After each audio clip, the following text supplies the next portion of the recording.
Hello there. It's that time again. Take a very cynical look back at Monday Night Raw on The Wrestling Show. And a 1, and a 2, and a 1, 2, 3. Lip really loves wrestling. He likes to talk about it too. If you like to watch wrestling like he do, come and join us on The Wrestling Show. On The Wrestling Show. On The Wrestling Show. Baby.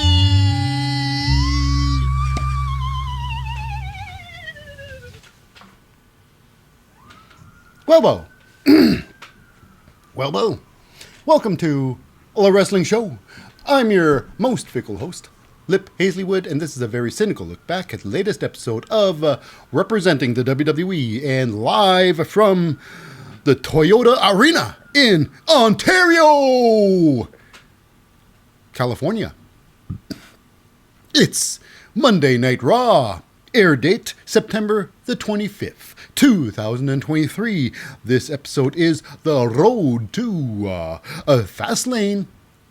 Now, before we dive into the show, just a quick shout out to the non-competitors. That's right, they are the glue that holds the building together, the mortar, so to speak.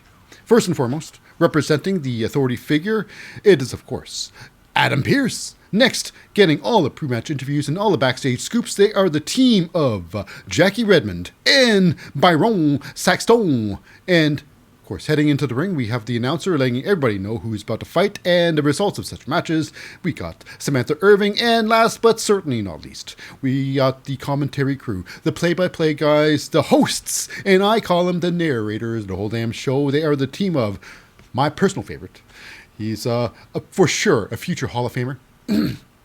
He's got the raspy yet so soothing voice. He's the all-knowing, all-wise. He's the best out there. My personal man crush, Wade Barrett.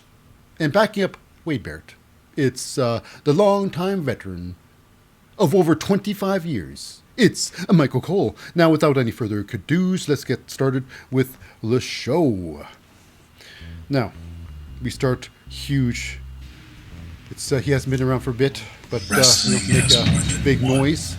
But we start the show with the one and only, formerly known as Star Dust, American Nightmare 3. I got a rumbling in my bowels, and I think I'm gonna blow.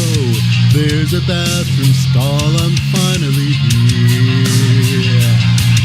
The toilet's there, I'm about to blow. I ate 5 tacos before the show. Shut the door and I sit down on the throne. Oh, whoa, I was never potty trained when I was younger. My father was never there. I did a poo today, don't have to do laundry. I told my mother. That's right. Cody Rhodes entered the ring there, and he's got some answering to do. He's got some explaining to do about Jey Uso. Why did you bring Jey Uso to Raw? And he's saying there's a lot of people who don't like Jey in Raw. And considering also that now that Jey's in Raw, somebody will have to be going to SmackDown. Who? Well, if they didn't lay off so many people, someone could have been there anyway. Anyways, so yeah, that, and also at Jey, he's got some issues with the Judgment Day, not joining Judgment Day and whatnot. So he's talking about this and that's whatnot. I don't really, when Cody Rhodes talks, I do a little bit of a nap. I don't really do that. But interfering with his talk, it's the Judgment Day. That's right, it's Finn Balor, Damian Priest, and Dirty Dominic Mysterio. Your mom told me and they're upset. They're really upset. that you're never home for pie. That's why they're seriously upset. They're like, why are you sticking your nose in Judgment Day business? And why? It's all about one thing. It's all about, everything's about Cody Rhodes. It's all about Cody Rhodes. It's true. I think it's true. It's all about Cody Rhodes. Well, I think this, more or less, Cody Rhodes, my thing of him. He not does he wants to be loved. Everybody wants to be loved, but has a need. He's got a need for love. He needs your love. Otherwise, he just can't work properly, I mean, after all, he got no love in the All Elite. And he's like, Sarah, even though I started this company, see you later, suckers! I'm going to my old stomping ground again. Eat my farts. He didn't say any of that. He might have. I never, who knows what he says in his part on his own time. But anyways, he's taking fun of the old, the Judgment Day end up coming down there, like I say, and they got a problem with them. Dominic Mysterio. Oh my, Dirty Dom. Oh my goodness, the heat this guy gets. It is next level. This guy, he's in fuego. He's on fuego. Right now, he's the greatest Mysterio out there. I don't think Rey Mysterio ever got this much heat. Never got this much heat. Rey Mysterio is a great talent, but Dominic Mysterio, he's on another level, and he's still a child, basically. He's still just a young adult, and he's done so much. Anyways, the crowd, they're just too loud for him, and Cody Rhodes is just booked so well. Put him against the right people to make Cody Rhodes loved. Anyways, not a big fan of Cody Rhodes, as you can probably tell. Me always bashing Cody Rhodes. I'm Cody Rhodes. What do you want to talk about? What do you want to talk about? I love saying that. You might not know us, but Cody Rhodes is actually not in the studio. It just sounds like him. A lot like Cody Rhodes. Hi, I'm Cody. Anyways, so it comes down to this. It's 3-on-1. And it's going to be a Judgment Day beat down on Cody Rhodes. But however, we got ourselves some Jey Uso backing up some Cody Rhodes. But still, it's still 3-on-2. And still going to be beat down until, of course, Kevin Owens and Sami Zayn come and join Cody Rhodes and Jey Uso in the ring there. Because after all, it's going to be a big tag team main event where the Kevin Owens and Sami Zayn will be fighting the Judgment Day for a rematch at their titles, baby. Tag team titles. So now it's 4-on-3, and the Judgment Day's like, well, you know what? We know when we're outclassed, so then they take off. They're like about to leave the whole situation alone until, of course, JD McDonough comes up in behind with 2 chairs. He's got his brother's back. So JD McDonough hands his brother a chair, and he says, hey, let's go. Let's finish the job. So then, of course, JD and Finn Balor leads the way. It's like, yeah, we got chairs now. Let's go. JD McDonough falls behind. Dominic Mysterio is like, oh, I don't know. I guess I'm going. So he goes there and there. Damian Priest like, what is going on around here? Okay, my deep voice is not gone today.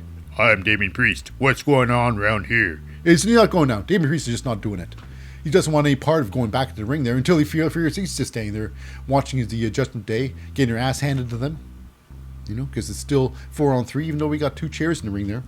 Until Damian Priest finally decides to join the ring. He gets down there, and then by the time he gets in the ring, JD McDonough, he gets kicked out of the ring. He gets beaten up and thrown out of the ring. Finn Balor, same thing, beaten up, thrown out of the ring. Dominic Mysterio, beaten up, thrown out of the ring. So now it's a 4-on-1. And then Jey Uso with a massive kick to the face. Whammo! And then Cody Rhodes with a chair shot to the back of Damian Priest's head. Whammo! And Damian Priest, not feeling so good now. So, bad feelings had by Damian Priest on what just transpired. So anyways, we move on to our very first match. It is representing the Alpha Academy. It is Otis. And with Otis, it is Maxine Dupree. Not there today is Chad Gable. Now, whether he is actually at the show or not, I don't think he's even at the show. Because if they're not shown live, they're probably somewhere else. Somewhere else that they pre-recorded a segment. Okay, so this match here, it's Alpha Academy's Otis versus the big man himself, Bronson Reed. The big man. Now, they're both big guys. They're both tanks in the ring there. Now, Big E. Langston would say that this would be a match between 2 guys. It's a meat slapping meat. 2 meaty men slapping meat. And that's what Wade Barrett even said. 2 meaty men slapping meat. And it's true. These two were just trying to see who was the bigger guy, the stronger man. They were going against the ropes there and slapping meat. Slapping the meat! Mm-hmm. This match here was about, 4.5 minutes, roughly. 4.5 minutes. It's a lot of back and forth, but until, of course, they took the match outside. Otis does what he does best. He does the perfect Otis. He runs himself into the steel post. After they fight outside for a bit, Nox takes himself out of the match. They fight on inside the ring there. Otis, he gets picked up. And then it's Samoan drop time, baby. Samoan drop. It was pretty impressive. Now, the match does go on. Otis turns things around. He slams down, Bronson Reed. And then he goes for his ridiculous move. I mean, this is the thing. I truly believe Otis, if he wants to be taken seriously, he can have some fun moves. But the caterpillar, it's got to go. If Bronson Reed uses a caterpillar, it should be against opponents that are jobbers. He's going to squash. So he uses it because he knows he's going to easily crush his opponent. So might as well have fun. But if you're going against someone serious, a serious competitor, drop the caterpillar. But he does the caterpillar. He ends up with the weakest. One of the weakest. The caterpillar does nothing to help his elbow drop. Because when he does his 3 caterpillars, he goes up for his elbow. There's nothing on it. Although he's a big guy, and an elbow drop from him in any height will hurt me, but not Bronson Reed. Forget about it. So after that, he goes for the Vader bomb. He goes on the second rope. And he tries to squash Bronson. Bronson moves out of the way. And then, of course, Bronson follows up with a running senton, squashing Otis. And that's pretty much the end. The beginning of the end, because after that, Bronson Reed goes to the top rope with the tsunami splash. Splashes the holy hell out of 4-point Otis. It's over! Otis loses as usual. I mean, I wouldn't see anything different. Bronson Reed took out Chad Gable last week. This week, it's Otis. Mm-hmm. Next week, it's probably going to be Otis and Gable. Probably not. Anyways, we go backstage now with Becky Lynch with her new favorite person in the whole wide world. I don't know. It's Tegan Nox. Tegan Nox finally back. After, who knows, I mean, it's been a while since Tegan Nox has been back, she's been injured, and Tegan Nox gets injured a lot. And she's back from injury, and I guess she's finally back full throttle. Now, last week, Becky Lynch had a open challenge for the NXT Championship title on Raw, and it was Natalia who came out there, Natalia Bret Hart, who came out there to accept the challenge, even though every girl back there had an opportunity. But Natalia decided to take it upon herself to take it. And the whole thing was, I saw you standing there. The accent is horrible. She says she's seen Tegan Nox by the gorilla position, but she was passed up by Natalia. Mm-hmm. But anyways, it comes down to this. Well, I expected you to come down to the ring there. And you know what? When I beat Tiffany Stratton, which would never happen, Tiffany Stratton's going to win in NXT tomorrow. I hope so. Anyways, Tiffany Stratton's such a great talent. But anyways, if Becky Lynch beats Tiffany Stratton and retains the NXT Championship, she's going to give the next opportunity to Tegan Nox. And she's like, you know what? Sometimes you got to step on people's toes to get what you want. And it's absolutely true. If you want to be the nice person, people are going to walk on top of you. Sometimes you got to do this. Sometimes you got to do the walking. Okay, next up, we got ourselves backstage with Adam Pearce. Tegan Nox putting the actions to fruition. She's asking an opportunity for number one contendership to Becky Lynch's title. And then that's when, of course, the I guess, wrench in the, whatever. It's Natalia Bret Hart comes in there and she says, and when you get a chance, when you want a chance, well, you don't get to earn your chance. I want a rematch. It's like, hey, listen, lady, you already lost. You lost, so get them back in the line. Anyways, it comes down to a challenge. And I see, yep, this is Tegan Nox. She's getting back into things and she's going to tread all over Natalia's dream. Natalia Bret Hart. As far as her career in WWE, I can see nothing in it. She can be a girl who pushes other wrestlers. She's a talented woman in ring, But when it comes down to psychology of wrestling itself, Natalia's not there. You know, she had Bret Hart's ability in the ring there, but none of his psychology. No psychology there. So I think for sure, if Natalia wants to be taken seriously and become a champion, a legitimate champion, she should go down to All Elite, considering All Elite has a love fest for the Hart Foundation, the Hart name. I mean, I would imagine if Natalia went to All Elite, champion within a month or two, at least a month, maybe 2 months, become the legitimate champion of the All Elite. But anyways, this match is set up and ready to rock and roll sooner or later. But right now we go to our second match. It is representing the Imperium. It's Ludwig Kaiser versus Tomasso Ciampa. Now, Tomasso Ciampa, he wants his ultimate goal is the Intercontinental Championship against Gunther. He went through, of course, Giovanni Vinci already the other week with a big win, making Giovanni the weak link. Now it's Ludwig Kaiser trying to, make Tomasso Ciampa look bad in this match here. Now here's the thing. With Ludwig Kaiser, it's Giovanni Vinci. And nowhere, of course, again, it's Gunther. Gunther is watching the match on a TV, but we don't know where that is. It could be, who knows? It could be in Germany for all we know. But he's watching the match carefully. And while the match happens, they fight outside for a bit there. It was fun. They get thrown around out there. Tomasso Ciampa throwing Ludwig Kaiser into everything. It's hilarious. Into the rings, into the ring itself, throws him into the commentating table, and then throws him headfirst throws him over the steel steps. It's ridiculous because I think once you're outside the ring there and you start throwing your opponent into things, that should be a disqualification. Throwing someone into the steel steps, it's just like the other way around. Anyways, it's so ridiculous. They got to do something about the rules outside the ring.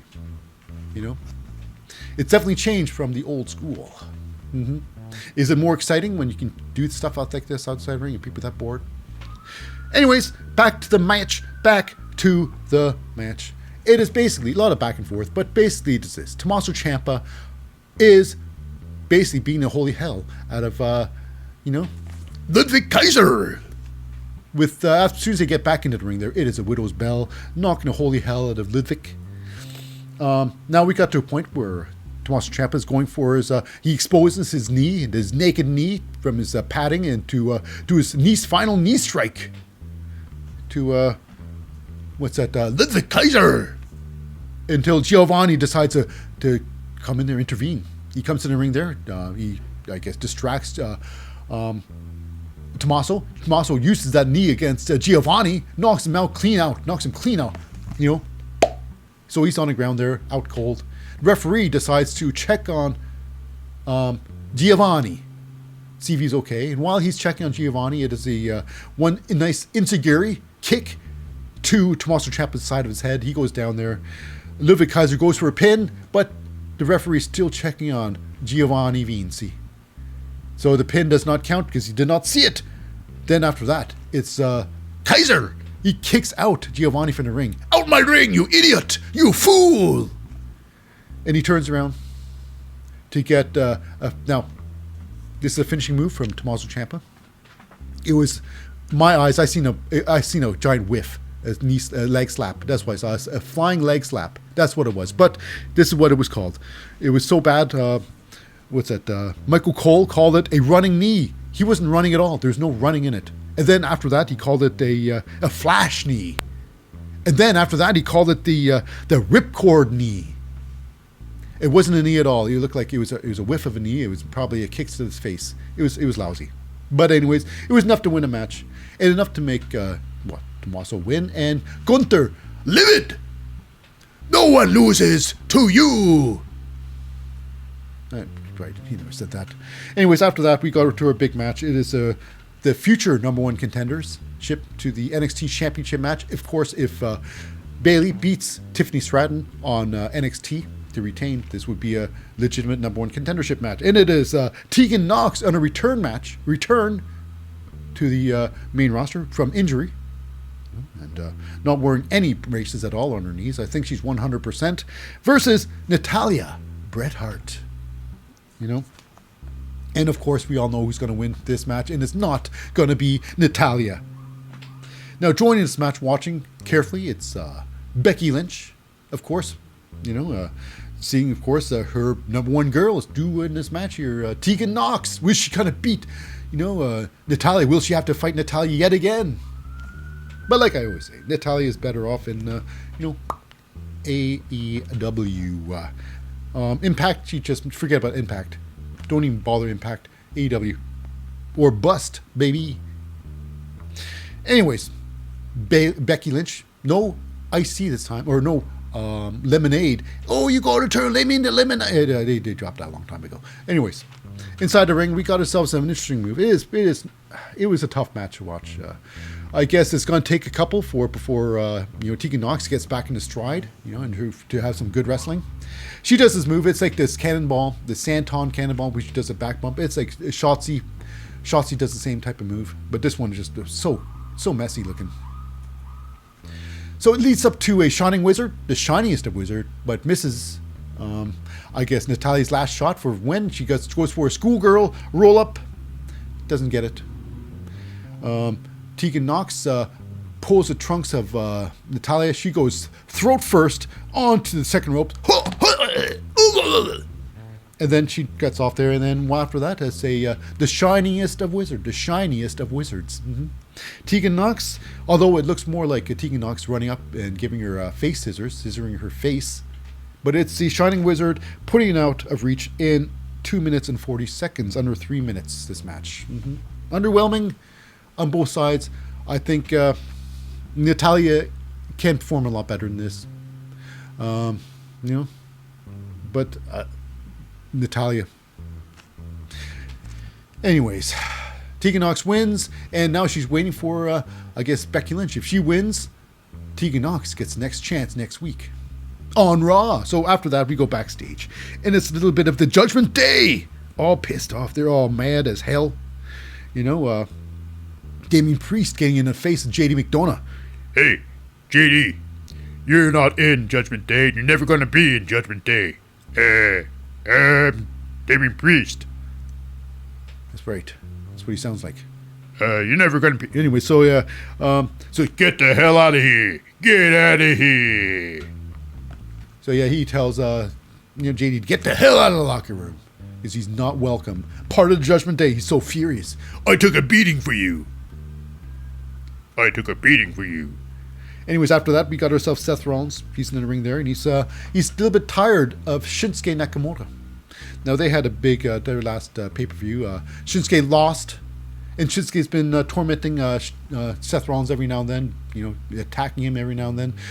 Seth Rollins, he wants a rematch. He wants to fight Shinsuke. And many times he offers him an opportunity. Hey, come on, I'm challenging you right now. And Shinsuke, not taking it, never taking it. And this time, it's Seth Rollins like, listen, this is it.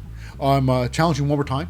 If you don't want this one here, if you don't want to accept my challenge, I'm going to rescind that challenge. Going to give it to somebody else. Straight up. I'm tired of waiting you. I'm a fighting champion. If you don't want to fight me, I'll fight somebody who wants to fight, who wants to be the champion. He didn't really quite say it like that, but it just is that. If you're not hungry for the belt, get out of line.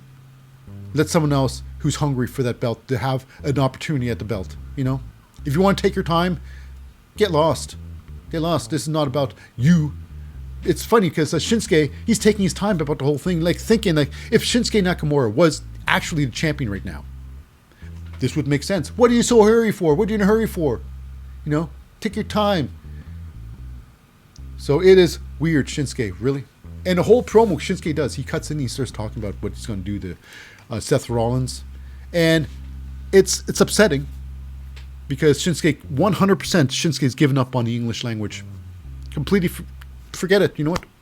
I'm not going to grasp the English language, so I might as well just not forget about it. I'm too old and too stupid to learn it.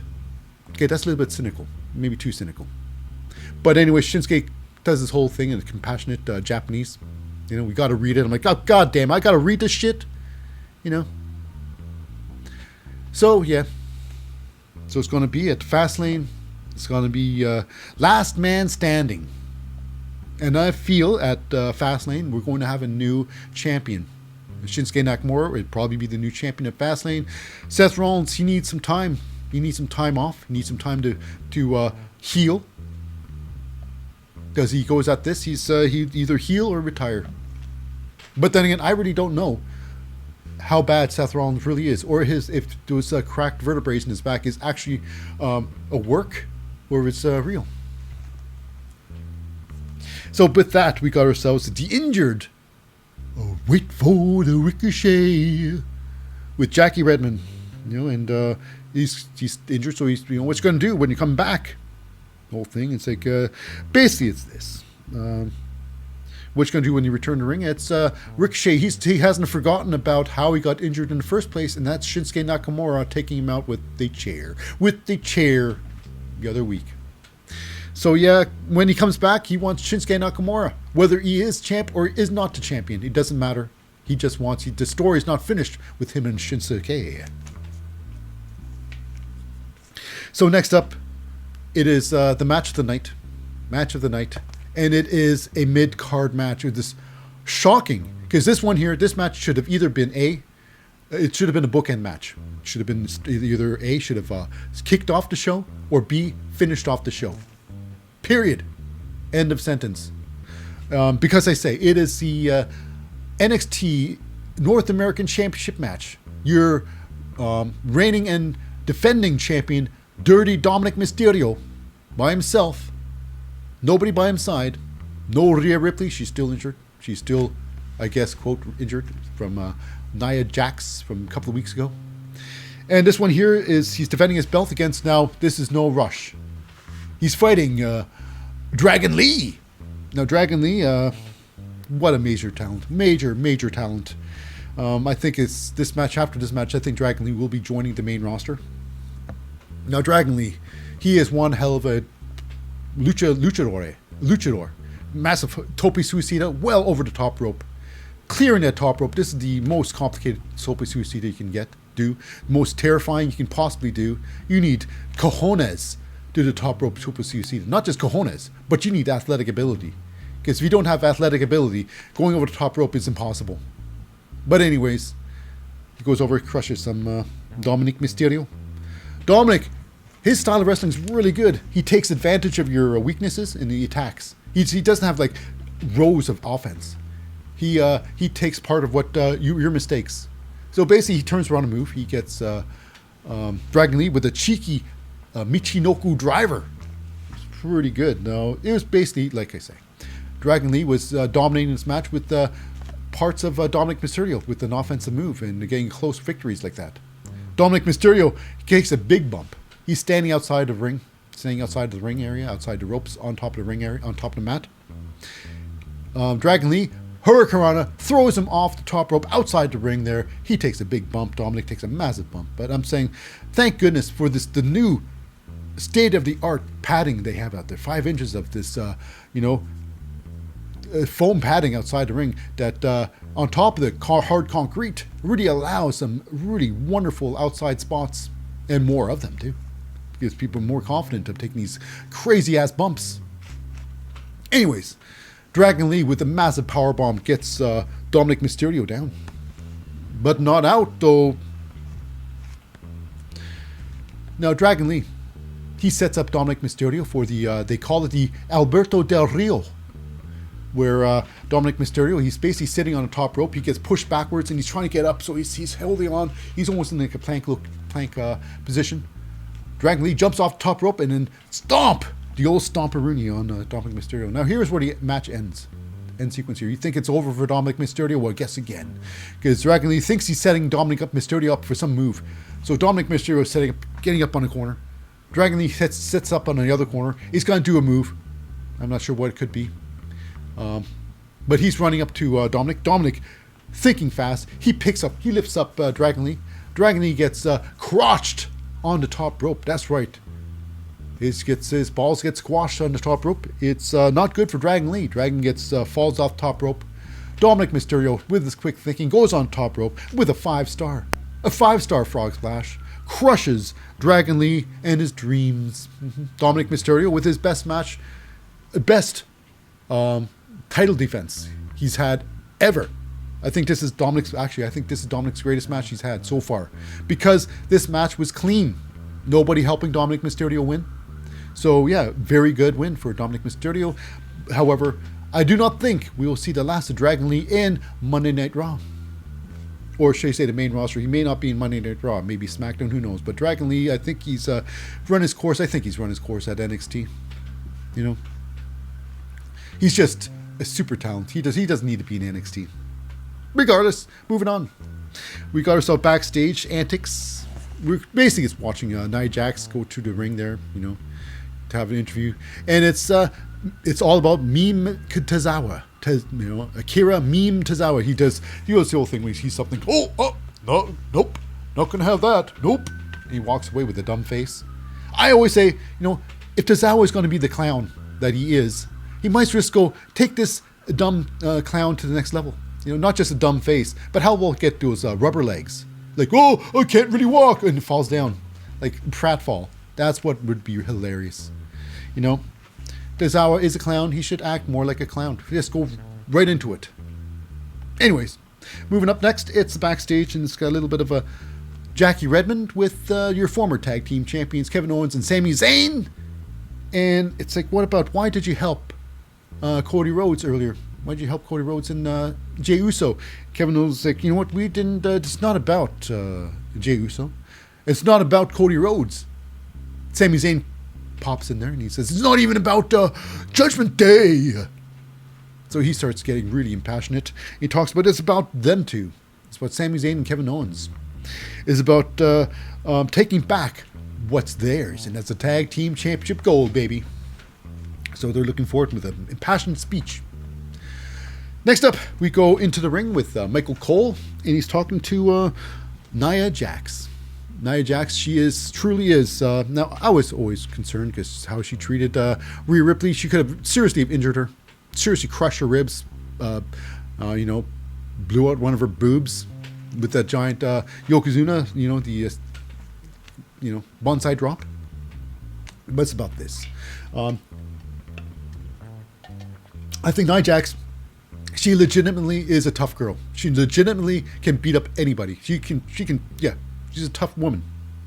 Now, it's all about Nia Jax. She says she's the baddest human in the WWE. And I say, yeah, I would say she's probably, she's up there, I would say, as an all-around person, competitor in the WWE. I'd say she can easily compete in the men's division with no problem. But right now, she's considered herself as the squasher.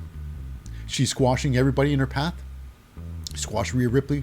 She squashed Piper Niven. She squashed Chelsea Green. She squashed, Shayna Baszler.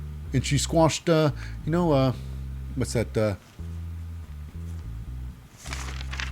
Nia Jax. No, not Jax. She's Nia Jax. She squashed Zoe Stark. And it's true. Now, the question is Nia Jax good for wrestling? I think Nia Jax is so damn powerful. Is she too powerful? But this is the thing. Nia Jax got no flowers when she was in the first time. Then she left for a while. Now she's finally back. Now, if she's going to get respect that she deserves, Nia Jax could be the most dominating woman in all of professional wrestling. All professional wrestling. So, yeah, as long as she wrestles safe, I suppose. But, yeah, I would say if this was a shoot, she'd beat up every girl here. I would have hoped Piper Niven would have given up a better fight, but apparently not. But, however, charging the ring, it's Zoe Stark. She got squashed last week by Nia Jax. But Zoe Stark said, yeah, I got squashed, but you know what? You did it behind my back. Now I dare you to do it in front of my face. Face to face, I dare you to squash me. And pretty easily, Nia Jax pushes her to the ground. Just like pushes her ground. You know? And it seemed pretty damn easy. It's like an adult pushing a child around. Like, no effort. Zoe Stark then charged Nia Jax, and she gets just thrown off like she's nothing. Like a bag of potatoes. Of course, the officials come in, break it up. And then before you know it, they get things cleared up, and she restarted as a real match. So it's going to be Nia Jax versus Zoe Stark. Now this was about 3.5 minutes. Zoe Stark, she's got a lot of good intentions. I suppose she's very talented here, but I don't know why Zoe Stark had to be made an example of this match here. Because Zoe Stark, there's no way Zoe Stark was going to win this match. Nia Jax, now she's a much bigger person. Nia Jax is about, I don't know, she's much larger than Zoe Stark. I can't say double her size, but she's much larger. I would say Becky Lynch would be the size of Nia Jax's leg. That's how tiny Becky Lynch is. Anyway, it's not about Becky Lynch, it's about Nia Jax. And can she work this match? Nia Jax was absolutely dominating the first part of the match. It was like, this was about 3 minutes, very short, very upsetting, Nia Jax, now, the only way, I guess, Zoe Stark can take over is if Nia Jax does what Otis usually does. This is called the 4-point Otis, where Nia Jax spears herself into the steel post. Pango! And that's when Zoe Stark tried to take over. Yes, she tried to drop her down with a bunch of drop kicks. Zoe Stark is the queen of drop kicks. Up there, she can do some serious drop kicks with a finaling it with a springboard drop kick. Now, Zoe Stark tried to get too ambitious in this match here, thinking she's way too strong. She gets Nia Jax onto her shoulders. She tries to do, I don't know, perhaps some sort of Samoan drop. But instead of a Samoan drop backwards, she falls forward on her face. She gets squashed by Nia Jax. Nia, after that, drags her to the ropes, drags her over top of the ropes, and then drops that massive leg across the back of Zoe Stark's head. Throwing her back in the ring there, and then with the it's a bonsai drop, she drops on top. This sitting senton, she just crushes Zoe Stark. Now, this was done properly, done great. She had held on to those top ropes there, so yeah. Zoe Stark lives to fight another day. But however, today she is squashed by Nia Jax. And yeah, I gotta say, Nia Jax had full control over her finisher here, which is very, I guess it's good to see. So after that, we go backstage with Byron Saxton with Jey Uso. And what is Jey Uso's, I guess, future here? Will he be joining a group? And Jay's like, no more. After the Bloodline, I will be joining no group. And stuff like that. And he knows that him and KO's got some heat, But him and Sami Zayn, they're in good graces right now. So it's all about this. The Kevin Owens and Sami Zayn's got this big tag team match, main event match tonight. And he's going to be there to watch the backs of Kevin Owens and Sami Zayn, making sure the Judgment Day don't do anything funky. Get funky. Boom, boom, boom, boom, boom, boom, boom, boom.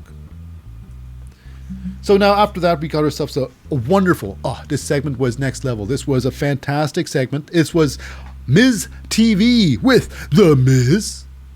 Now, Miz, he was on point today. His mic skills was next level. This guy, Miz, yeah, he's truly why he is one of the greatest of all time with the mic. Anyways, he comes out. His guest for today is, of course, Drew McIntyre. And the question is now, last week, it was Jey Uso.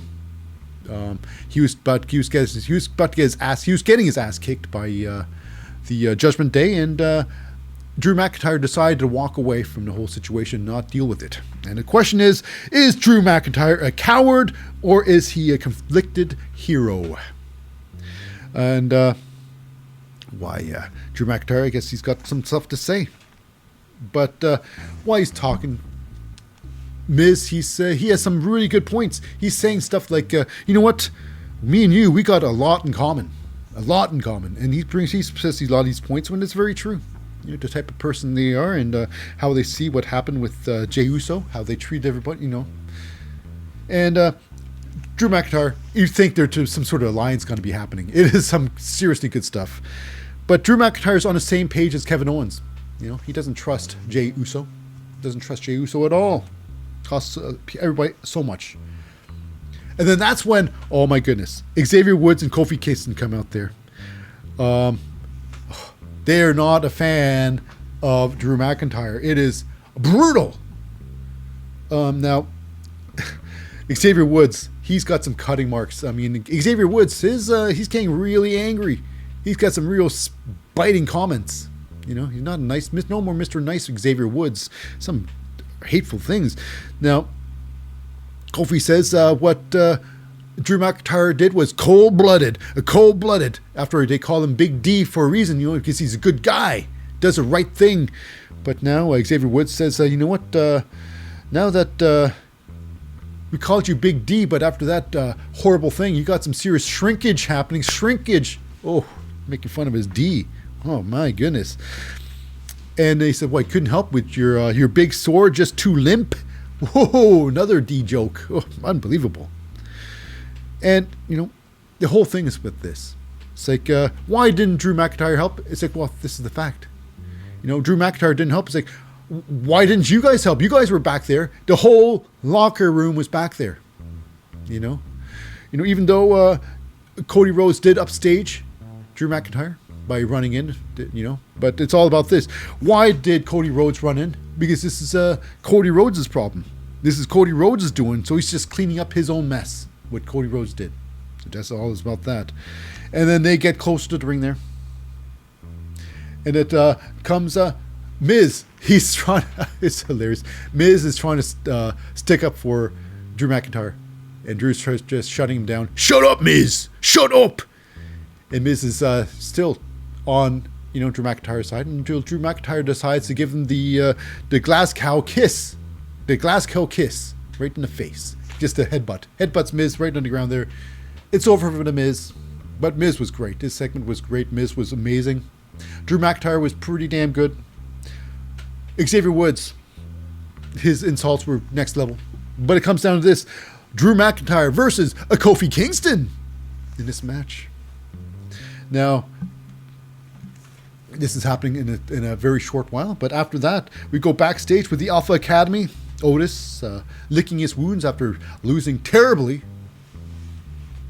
You know, to, is that Bronson Reed, and he's with Maxine Dupree, all like, oh, it's okay. And Chad Gable, it's like, oh, you know, we'll just study this in film and we'll get better, we'll work on it. And then we got, Ludwig Kaiser coming up there, still infatuated with Maxine Dupree. And who knows when this segment was recorded? Could have been done last week. But anyways, that's what you love about these taped recordings. Taped segments, taped recordings. These segments. Anyways, Maxine Dupree still wants nothing to do with Ludwig Kaiser. And Chad Gable's like, well, you lost too, you know. And he said, well, if you see your boss, tell him I am looking for him. Something like that. Doesn't matter. Chad Gable just gets his head crushed in again by the I guess, future Hall of Famer Gunther. One of the greatest to ever lace up his boots. And with that, we go into the ring. It is representing the New Day. It's Kofi Kingston. And with Kofi Kingston, it's Xavier Woods versus Drew McIntyre. And with Drew McIntyre, it's his Scottish sword. It's Karen Huwapo. It's probably, no, it's just, he called it Angela, but it's a Karen. The sword. Come on now. That stupid Claymore, whatever. Anyways, the match was a lot of fun. They fight out. They take the fight outside there. Kofi Kingston with a massive trust fall senton, trust fall tope, I should say, outside the ring. Kofi Kingston and Xavier Woods celebrate out there with the pyramid, the totem pole. Yeah, that's what. Anyways, regardless, they start fighting some more. Kofi Kingston, he's just he's a lot smaller than Drew McIntyre. Drew McIntyre using his size to throw around Kofi Kingston. His a belly-to-belly throw. It is one crazy throw. It is serious. It's not just suplex. He throws Kofi Kingston clear across the ring. But Kofi does turn things around. Of course, because Kofi Kingston is nothing to laugh about, nothing to sneeze at. So he gets Drew McIntyre down with the boom drop. And gets, they fight outside again. Kofi Kingston with another tope suicida between the second and third rope. A really good tope suicida. Drew McIntyre turns things around there with the Alabama Slam, slamming Kofi Kingston's face right onto the ring apron. Now, they fight on more. They get back in the ring there. Drew McIntyre thinks he set up Kofi Kingston enough for the 3, 2, 1 Claymore kick, but he jumps and misses everything. Kofi Kingston ducks out of the way. Kofi Kingston gets the SOS. SOS. He does a back bump while the other person does he does a front bump while the other person does a back bump. Doesn't get it though. They fight on, and this is where it gets interesting. It's Ivar time. Him and the most sexiest woman in Raw, dressed like the Hawkman. It's Valhalla, aka Sarah Logan. So Ivar comes down there and just squashes the holy hell at Xavier Woods, just beating the hell up outside the ring. Kofi Kingston, he stops what he's doing to check out if Xavier's okay. Drew McIntyre grabs Kofi Kingston, pulls him back, and then follows up with one massive claymore to Kofi Kingston's face. It is over, taking full advantage of the distraction. It is Drew McIntyre, once again, with another victory.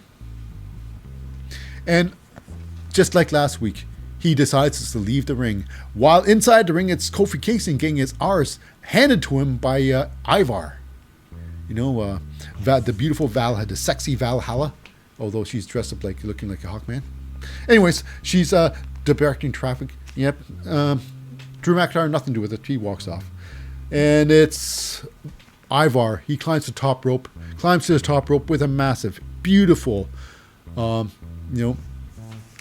it's a swanton. It's a moonsault off the top. It's absolutely beautiful. It was crazy. The biggest, most devastating moonsault ever in wrestling. It's Ivar. So yeah, making a statement is Ivar on the New Day. I think it's great. I like to see more Ivar doing it because apparently it's Eric is injured. And usually when the tag team partner is injured, they put the whole tag team on rest. And thank goodness they're not doing this, because this is a perfect time for Ivar to show his greatness in that ring. Even though he didn't fight. But yeah, he shows his greatness. But after that, we go backstage, and it's with Gunther and the Imperium. Basically, we got a pecking order now. It's Giovanni Vinci. He's the weakest link. And it's now Ludwig Kaiser. He has to take responsibility for Giovanni Vinci. So if Giovanni Vinci loses, it's I guess Gunther's got to take action and teach Ludwig Kaiser a lesson. So but it's tough to hear. Mm-hmm. Perhaps it's best if Giovanni Vinci never rejoined Imperium, because when Giovanni changed his gimmick up. When he left Imperium the first time, he was on a roll. Giovanni was almost unstoppable with a massive powerbomb. He's been doing nothing but lose ever since joining Imperium. Anyways, I can see Giovanni separating, maybe Alexander Wolf coming back. Who knows? I doubt it, though. Who knows? But yeah, after that is Byron Saxton with a few words with Ivar and the greatest body in Monday Night Raw. It's the sexy, Valhalla. So yeah, it's all about what's that? Making a statement, I suppose. What's that? So I don't know. So yeah, it's a little bit of a payback for Eric getting injured. So yeah, they're going to make a statement. I'm looking forward to it. I really think Ivar is a huge talent. And I think they really should be pushing Ivar in the solos direction. And who knows? This could be good. This could be good. So next up is our main event match. It is for the undisputed WWE Tag Team Championship. It's Kevin Owens and Sami Zayn versus your defending and champions. The Judgment Day is Damian Priest and Finn Balor. This is 2-on-2 right now. And with this tag team match, it is for sure. Tag ropes do not matter. Finn Balor is throwing a new leaf. Finn Balor is a stickler to the rules. However, Damian Priest doesn't care, and Sami Zayn, he tagged in without it too. So the referee just doesn't give two shits if you use the ropes or not. I always say this. You either use the ropes all the time or you don't use them at all. Because using them now and then is just ridiculous. I'd say if they stop using the ropes, they just color coordinate the mat itself. So you got to be on a zone where you can stand and you don't have to worry about the ropes. You just got to be standing on the right spot. Anyways, this match here. This was about, this was a pretty long match, you know.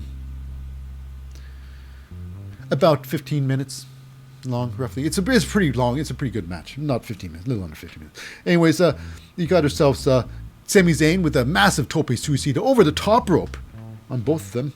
Kevin Owens with a massive, what's that?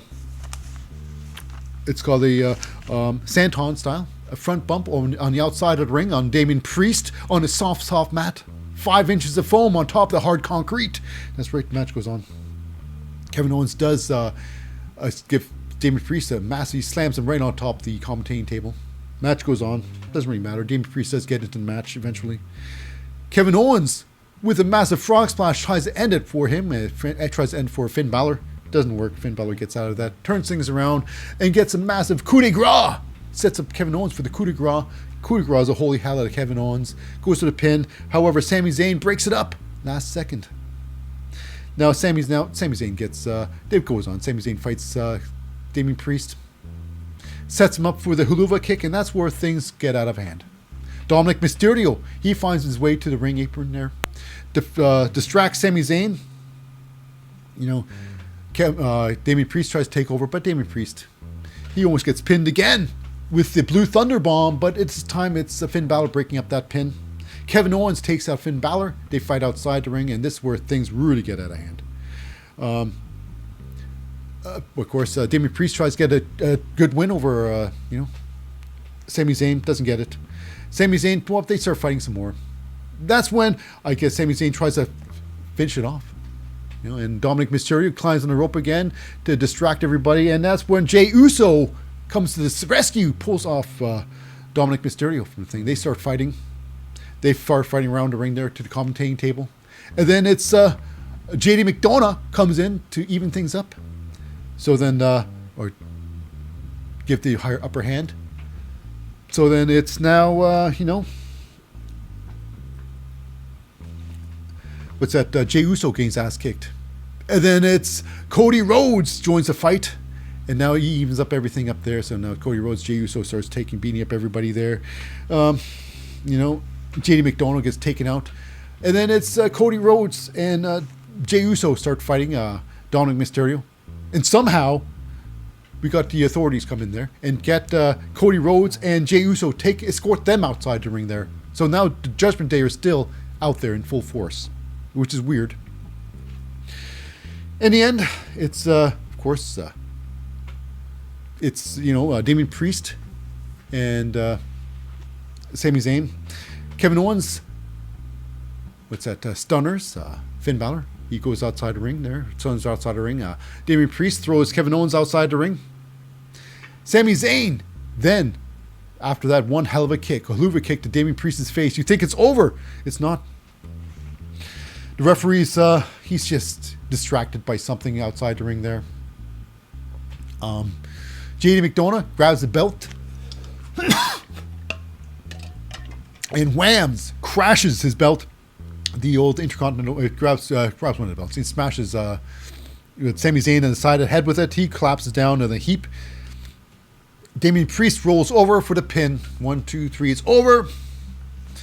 And I guess Damian Priest and Jey McDonough are in good terms. But, however, this day ends with a big finish. You just can't finish like that.